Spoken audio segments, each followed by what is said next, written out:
妻子如果怀孕了，丈夫就要被抓去蹲监狱，所以这里的每个成年女性都要被强制装上一枚节育器。安娜苦等了18年，申请怀孕报告终于被批准，夫妻俩顿时欣喜若狂。但他们的时间也非常宝贵，因为根据这里的法律规定，怀孕的机会只有365天。可没想到大半年过去了，安娜的肚子却没有任何反应。就在安娜无比疑惑时，一位老人突然主动找到她，并说出了一个惊人的秘密。可没想到第二天，安娜便浑身是血的出现在广场上，并大声叫喊着：“我要离开这个该死的世界！”可没想到，就因为这一句话，她便被判处了死刑。安娜口中的世界是一座144层楼高的地下建筑，没有人知道它是何时建造，更没有人知道建造者是谁。所有人从一出生就被告知，外面的世界充满了致命的毒气，只有在这个名为统仓的世界里，才能安全的生活。为了证明这一切，建造者还在外面安装了传感器，让所有人都能透过大屏幕看到外面的一片荒芜。如果有人对此提出质疑，便会被视为罪大恶极，不仅会被驱逐到统仓之外，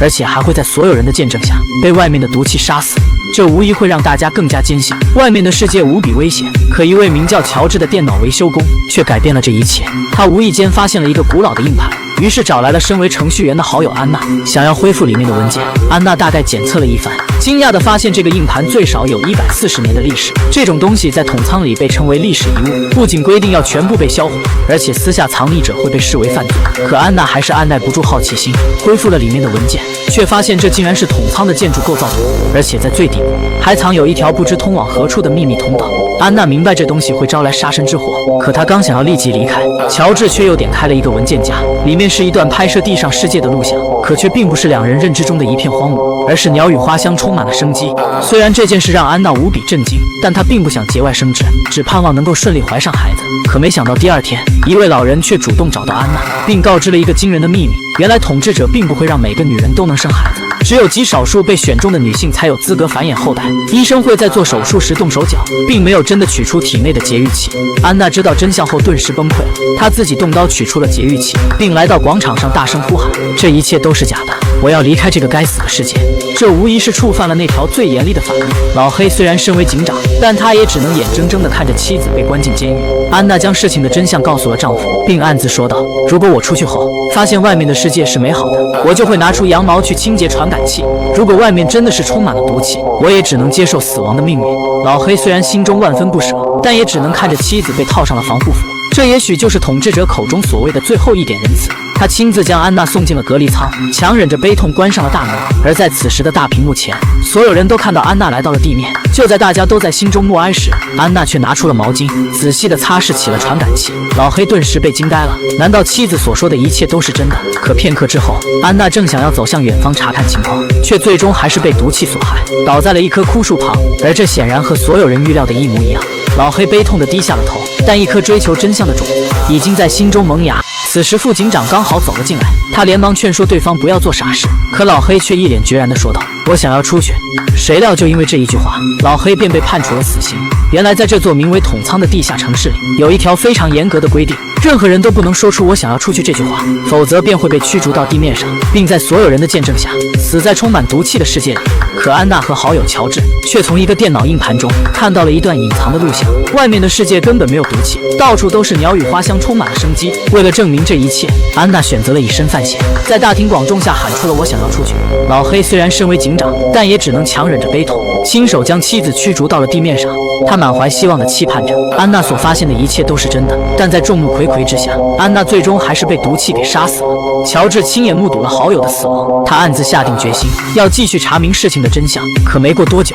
他竟然也被残忍地杀害了。老黑察觉到了背后的阴谋，于是找到了乔治的女友调查线索。朱莉拿出了男友留下的一张纸条，上面写着：真相就藏在我们经常约会的地方。面对老黑的疑惑，朱莉并没有过多解释，而是带着他来到了统仓的最底层。在通道的尽头挂着一块警告牌，上面写着：禁止越过此点，否则将会受到最严厉的惩罚。老黑正在一脸懵逼，可朱莉却搬开了警告牌，露出了墙面上的一处缺口。两人穿过缺口来到了通道的另一侧，并在不远处找到了一个地洞口。朱莉轻车熟路地带着老黑爬了下去。到达目的地后，他立刻打开了照明电源。老黑顿时被眼前的东西给惊呆了，地下竟然有一座座巨大的挖掘机，这应该是在挖掘出桶仓之后，工人们没有办法将它弄出去，所以就用9米厚的混凝土将它给封存了起来，然后在这之上建造了144层楼高的地下城市。乔治在硬盘中发现了桶仓的构造图，所以才能找到这里，并经常带着朱莉在此约会。两人开始仔细寻找线索。片刻之后，朱莉果然发现了一根隐藏的鱼线，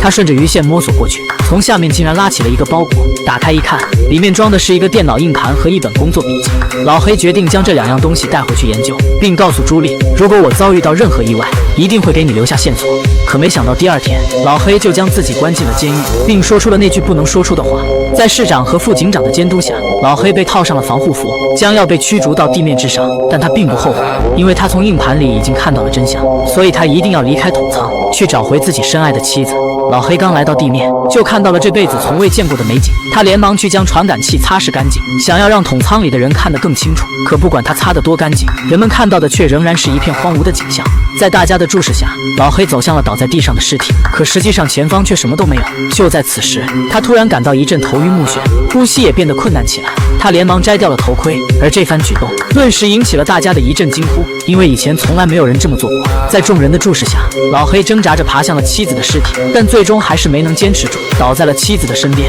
这一切似乎都在大家的意料之中，但朱莉却始终都想不明白，老黑为什么要自寻死路，男友为什么会被人杀害。他突然想起乔治曾经说过，在地下河里有着一扇门，背后可能藏着所有的答案。于是安娜再次来到了挖掘机旁，绑好了一道绳索，决定下去一探究竟。可她刚爬到一半就有点后悔了，因为那黑漆漆的河面总是让人感到一阵不寒而栗。朱莉被吓得小手一抖，朝下面掉了下去，还好她反应够快，及时抓住了绳索，但手电筒却掉进了河里，四周顿时陷入了一片黑暗，而危险正在慢慢靠近。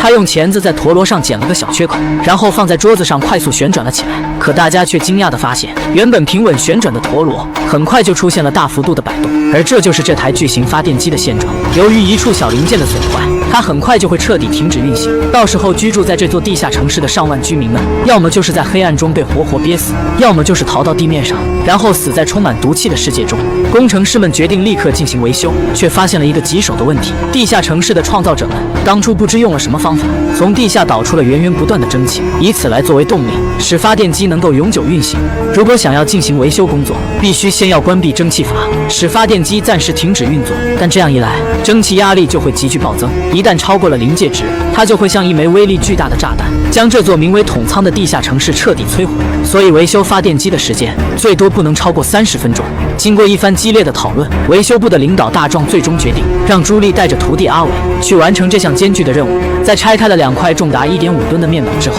大家立刻就看到了发电机上火星四射，而那里就是零件损坏的确切地点。大壮拉下了开关，蒸汽阀门缓缓关闭，而发电机也渐渐停止了工作。整个桶仓立刻陷入了一片黑暗之中。但随着备用电源的启用，让大家恐慌的心情很快就平复了下来。可谁都没有注意到，大屏幕上的地上世界竟然出现了一些奇怪的变化。与此同时，朱莉和阿伟在同事们的帮助下，很快就爬到了发电机上。他一眼就看到了问题所在，原来是有一片扇叶发生了严重变形，并且还有几处小毛病急需修复。两人立刻拆下了扇叶，可刚想要送下去维修，阿伟却由于紧张小手一抖，不小心将扇叶给推落了下去。幸好下面并没有站人，这才没有造成任何伤亡。朱莉安抚了徒弟的情绪后，两人继续对几处小毛病进行维修，而下面的同事们也赶紧开始修复那张扇叶。一切都在紧张有序地进行着，而蒸汽温度也并没有过多的增长。大壮顿时松了一口气，满心期待着维修工作能够顺利完成。可没想到，仅仅过去了10分钟，蒸汽阀门渐渐变得一片通红，温度急剧飙升，很快就超越了危险的红线。大壮着急地警告朱莉，自己必须要立即打开蒸汽阀门，否则一旦发生爆炸，所有人都将灰飞烟灭。谁料朱莉在听到消息后，却让徒弟继续完成维修工作，自己却赶紧从发电机上爬了下来。就在大家一片疑惑时，却看到他拿起了消防水管，并打开了通往蒸汽容纳室的阀门。一位同事刚想要劝阻，可朱莉却毫不犹豫地跳了下去。被烧得通红的蒸汽阀门散发着剧烈的高温，让这里面像是一个大烤箱。朱莉稍微适应了一下后，立刻通知同事打开了水阀，水流喷到阀门上后滋滋作响，剧烈的水蒸气让他觉得仿佛是在蒸桑拿。而这一招果然也有了效果，温度很快就降到了红线以下。大家赶紧争分夺秒地继续着维修工作，可那片扇叶却迟迟未能修复成功。没过多久，容纳室里的积水就快要没过朱莉的肩膀，但她也只能拼命坚持。谁料更糟糕的情况却发生了，蒸汽温度再次快速升高，随时都会有爆炸的危险。关键时刻，扇叶终于修好了，阿伟连忙进行安装，但由于他太过于紧张，始终未能成功的找准安装位置。此时朱莉已经完全被淹没，而温度也已经来到了最高值，几处管道也终于承受不住压力，开始了泄漏。危急关头，阿伟终于及时安装好了扇叶，大壮命令他赶紧滚下来，同时也立即关上了水阀，并将奄奄一息的朱莉拖出了管道。眼看着所有人都已安全，大壮连忙打开了蒸汽阀门，温度瞬间就降了下来，而发电机也缓缓地开始了工作。大家都紧张地抬头张望，祈祷着不要有任何纰漏。几秒钟后，发电机终于正常地运行了起来，所有人都开心地大声欢呼，并激动地抱在了一起。但朱莉却始终高兴不起来，因为她明白这座地下城市并不是大家想象中的那么美好。女电工只因修好了一台发电机，市长竟然就要任命她做警察局长。朱莉顿时被惊呆了，连忙开口拒绝道：“让我去打螺丝还行，可让我去打坏蛋，那岂不是茅坑里点灯吗？”谁料市长却递给他一枚警徽，并说这是上任警长临死前最后的遗愿。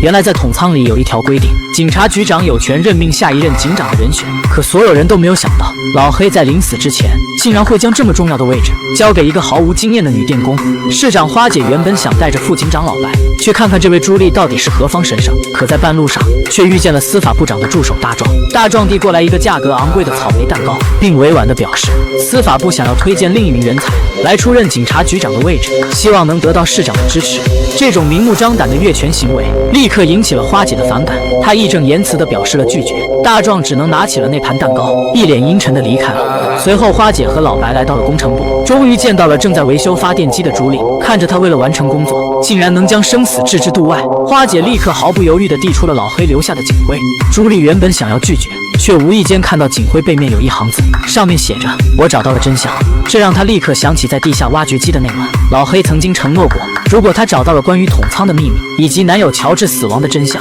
一定会给朱莉留下线索。为了解开这些谜团，朱莉最终选择了去接任警察局长的位置。与此同时，花姐刚刚签好了警长任命书，却突然感到身体有些不舒服，她连忙去卫生间里调整一下。而老白则挑选了一瓶老酒，正想要跟暗恋多年的女神表白，却突然听到卫生间里传来一阵痛苦的惨叫声。他连忙砸开了门锁闯了进去，却看见花姐竟然七窍流血地倒在了地上。半小时后，朱莉来到市长办公室接受任命，却只看到了花姐的尸体。老白激动地表示，这一定是有人暗中下毒，于公于私，他都一定要为花姐报仇雪恨。作为市长的接任者，IT 部长安迪正式宣布朱莉成为了警察局长，但朱莉却觉得压力倍增，因为如今不仅要揭开统仓的秘密和查明男友死亡的真相，还要找到毒死花姐的凶手。面对如此巨大的压力，朱莉知道光靠自己肯定不行，于是她找到了副警长老白，承诺一定会尽快抓住害死花姐的凶手，但她同时也希望对方能够全力配合自己的工作。可没想到老白刚回到家，司法部长助手大壮却找上门来。在一顿挑拨离间之后，他希望老白能够将朱莉从警察局长的位置上给拉下来，可道不同不相为谋，老白立刻将对方给赶了出去。谁料当天晚上，家中便闯进了一位陌生男人，经过了一番搏斗之后，男人持枪瞄准了老白的脑袋。而另一边，朱莉也搬进了老黑生前居住的房间，却听到通风管道里总是传出一阵异响。他拆开了盖子仔细查看，却发现里面竟然有一根挂着铁环的鱼线。他立刻想到了那天晚上从挖掘机下找到的那袋东西，这难道就是老黑留下来的线索？朱莉连忙拉着鱼线，果然从管道里取出了一袋东西。打开一看，那竟然是关于男友乔治的调查报告，隐藏的秘密即将被揭开。虽然他是刚刚上任的警察局长，但如果被人发现他私闯民宅，恐怕也会立刻被关进监狱。朱莉开始翻箱倒柜，四处寻找房子主人的犯罪证据，可门外却突然传来主人的敲门声。她赶紧从后门偷偷溜了出来，一个闪现就来到了男人的面前，并故作镇定地说道：“好巧啊，我刚过来就遇到你。”可男人显然并不相信这是巧合。朱莉见状，连忙背出那段还不算熟练的台词：“你有权保持沉默，但你所说的每一句话……”谁料话还没说完，男人便打断了他的表演，转身就开始疯狂逃命。朱莉连忙追了上去，两人正在旋转楼梯上你追我赶，可没想到男人突然杀了个回马枪，抱住了朱莉，并从楼梯上推了下去。幸好他反应够快，及时抓住了栏杆，这才保住了一条小命。朱莉刚想要奋力爬上来，谁料男人竟然去而复返，想要掰开他抓住栏杆的手。朱莉万万没有想到对方会如此胆大包天，竟然敢谋害警察局长，他到底是个什么来头？就在2天前，统仓的市长花姐不幸被人毒害。正当所有人都处于震惊时，杀手又潜入了花姐的男友老白家中，并残忍地将其杀害。朱莉刚刚走马上任，就接连发生了2起严重的命案，这让她感受到了沉重的压力。在检查老白的尸体时，她发现了一张藏在口袋里的纸条，上面圈出了一位名叫丧彪的男人名字，而这显然是老白在临死之前留下的凶手线索。朱莉原本想要偷偷潜入丧彪家中寻找他的犯罪证据，谁料却刚好和对方不期而遇，并让自己陷入了粉身碎骨的险境之中。但朱莉立刻就开始了绝地反击，她抓住了对方的手指，狠狠一挥。丧彪在发出了撕心裂肺的惨叫后，立刻就逃离了现场。在吃瓜群众的帮助下，朱莉终于化险为夷，保住了一条小命。但由于这件事影响巨大，她立刻就被带到了司法部长面前，要求做出详细的解释。可当朱莉说出了前因后果之后，部长却命令她立刻停止调查，并让助手大壮接手这2起案件。朱莉虽然心有不甘，但也只能服从上司的命令。可没想到当天晚上，大壮便和丧彪偷偷会面，原来他就是杀害花姐和老白的幕后真凶。丧彪提出要寻求庇护，可大壮却趁其不备，一把将对方推下了楼梯。在杀人灭口之后，面不改色的潇洒离去。第2天，在代理市长安迪的主持下，大家为花姐和老白举行了隆重的葬礼。按照统仓里的习俗，每人都咬了一口苹果，然后丢进了墓穴之中。而大壮不仅也身在其中，并且还假装悲痛地送出了祝福。看来不管是在地面或是地下，只要有人的地方就有江湖。参加完葬礼之后，朱莉刚准备回去休息，却在大厅里看见一个男人正对着大屏幕画着什么。作为警察局长，他当然有权利上前询问，而男人却拿出一张画板，说自己已经观察了很长时间，发现外面世界今晚的星空模样竟然在1个星期之前出现过，而且每个月都会有类似的情况发生。这种不合常理的现象立刻引起了朱莉的注意，她再次来到了统仓底部的挖掘机旁，想起最近发生的所有事情，似乎都和统仓的秘密有关。她决定不再等待下去了。一群物业闯进了业主的家，想要抢夺一件宝贝，可女主人却随手拿起一件装饰品和几只不起眼的金属零件，愤怒地表示：“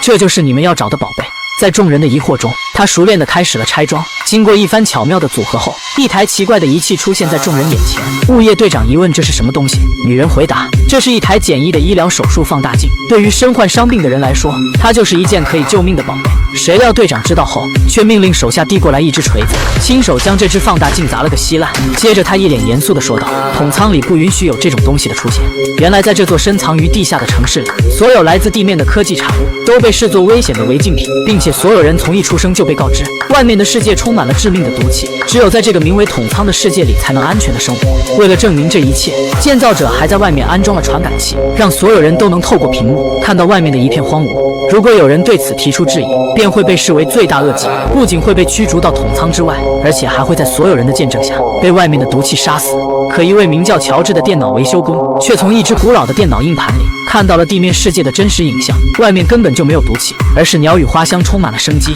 可正当他想要着手调查时，却突然被残忍杀害，而那只电脑硬盘也不翼而飞。乔治的女友朱莉身为新上任的警察局长，于公于私都必须要查明事情的真相。这天，他根据线索来到了医院，找到了一位被司法部长助理丧彪软禁的老人，而他很有可能知道电脑硬盘的下落。得知朱莉来此的目的后，老人立刻表示，上任警长老黑在临死之前曾将某样东西藏进了通风管道里。朱莉刚想要去取出来，老人连忙低声提醒道：“墙上的镜子后面有人正在监视。”原来统仓里的每个角落都在司法部的严密监控之中，甚至在某些特定目标的家中都被秘密地安装了摄像头。朱莉缓过神来后，连忙用一张毛毯遮住了镜子，但这也暴露了她已经知道了摄像头的存在。片刻之后，她在通风管道里找到了一个包裹，而里面装的果然就是那只电脑硬盘。与此同时，丧彪也派出了大批手下来到医院，可当他们闯进了病房后，朱莉却已经消失不见了。丧彪随后也赶了过来，一眼就看到了通风管道上的异样，在他的威逼利诱下，老人只能无奈地说出了实情。丧彪立刻命令手下闯进了警局，以搜查违禁品为由，将警局里弄得一片狼藉，甚至还毫不客气地翻找了朱莉的背包，但结果却让他们失望了，因为朱莉早已将硬盘给藏了起来。既然没有找到证据，丧彪的手下也只能无功而返。但身为警察局长，朱莉当然忍不下这口气，她竟然带着副警长主动闯进了丧彪的办公室，并以擅闯执法机构的罪名要将对方逮捕回警局。谁料丧彪却并没有反抗，只是在临走之前意味深长地说道：“你一定会后悔的。”但朱莉并没有在意，赶紧来到了父亲的妇产科诊所。原来这里并没有被司法部安装摄像头，所以她将硬盘藏在了婴儿床下面。她原本想用父亲的电脑打开硬盘，却发现里面的内容经过了加密处理。无奈之下，她只好去找一位电脑专家帮忙。谁料在半路上却遇到了司法部涉港拦截。尽管他亮出了警察局长的身份，但对方却仍然要搜查他的背包。关键时刻，新上任的市长安迪及时出现，他利用自己的官威帮助朱莉逃过了检查。朱莉认为对方是值得信任的人，于是跟着他来到了玉米地里，准备交代出所有的事情。可没想到，原本应该关在警局的丧彪竟然从背后出现了，而朱莉这才明白，市长安迪才是这一切罪恶的幕后黑手。朱莉连忙想要逃离这片玉米地，但对方早已设下了天罗地网，很快就将他抓捕了起来。但在押解回司法部的半路上，朱莉却趁其不备，奋力挣脱了束缚，竟然从楼梯上跳了下去。还好楼层高度并不算太高，她只是受了点皮外伤。等到丧彪带人赶到时，朱莉早已消失得无影无踪。市长安迪立刻命令手下在全城范围内进行搜捕，只要是和朱莉有半点关系的人，全部都没有放过。但他们将统仓翻了个底朝天，却发现对方仿佛是从人间蒸发了一般。原来他已经躲到了一处最危险的地方，那就是丧彪的家中。朱莉递出了一副手铐，让丧彪的妻子将自己给铐在水管上。接着他又连忙拿走了周围所有可以伤人的物品。而他之所以会如此的谨慎，那是因为彪姐曾经也是一位彪悍的警察。在确定了安全之后，朱莉将硬盘连接了电脑，想要用丧彪的高级权限来解密并查看里面的内容。但她却没有注意到，彪姐却从口袋里掏出了一串钥匙，想要悄悄地打开手铐。片刻之后，硬盘终于解密完成。经过一阵查阅之后，朱莉终于找到了一个名为《从这里开始》的文件夹。点开一看，里面竟然是男友在死前录制的一段录像。乔治一脸神秘地说道：“不管你是谁，如果你看到了这段录像，我希望你能将外面世界的真相告诉统仓里的所有人。”可正当朱莉看得入神时，彪姐却已打开了手铐，并拿起了一把锤子，悄悄地来到了朱莉身后。与此同时，市长也通过技术手段，终于找到了硬盘的位置。丧彪发现竟然是在自己家中，连忙带着众多手下赶了过去。可当回到家后，却发现朱莉早已消失不见了，而妻子和孩子也安然无恙。原来彪姐看出来朱莉并没有恶意，并且她也想知道外面世界的真相，所以才私自放走了朱莉。丧彪并没有责怪妻子，朱莉再次躲过了丧彪的抓捕。随后他找到了2位电脑专家，想要继续查看硬盘里的内容。根据男友乔治的提示，他打开了一个文件夹，而里面出现了一段地面世界的录像。几人顿时都被惊呆了，原来统仓里的所有居民一直都生活在谎言之中。与此同时， IT 部门也再次定位到硬盘的位置。丧彪立刻命令手下前去抓捕，可当他们赶到时，却再次扑了个空。原来经过了上次的教训后，朱莉早就有所防范。而此时几人有了一个大胆的计划，他们要想办法黑掉 IT 部的电脑主机，让所有人都能透过屏幕看到地面世界的真相。但如今所有的道路都被严密监控，所以他们只能钻进垃圾管道躲避抓捕。而这里面随时都会有垃圾从天而降，万一不幸被砸中，恐怕也将会是非死即伤。还好他们的运气不错，毫发无伤地找到了另一个出口。几人很快就发现了一个信号放大器，并将硬盘连接了上去，但他们的位置也立刻被监控发现。电脑专家连忙加快了动作，终于成功地黑进了 IT 部电脑主机。所有的屏幕上立刻出现了那段录像，大家顿时都被眼前的景象给惊呆了。市长安迪见状，连忙命令众人背过身并闭上双眼，接着便快速敲打着键盘，想要关闭整个电脑系统。片刻之后，市长的目的终于达到了，他长舒了一口气，然后慢慢地转过身，一脸凶狠地命令大家：如果你们想要活命的话，就不要将刚才看到的说出去。而此时的朱莉和好友们分开后，再次躲进了垃圾管道里，但很快就被一名警察给发现了。丧彪立刻命令手下往垃圾管道里丢下了许多重物，还好朱莉身手敏捷，幸运地躲过了攻击。可没想到丧彪如此心狠手辣，竟然要将一台空调外机给扔下去，这一旦被砸中，断然没有活路。而朱莉也不知道是不是被吓傻了，竟然主动松开了手。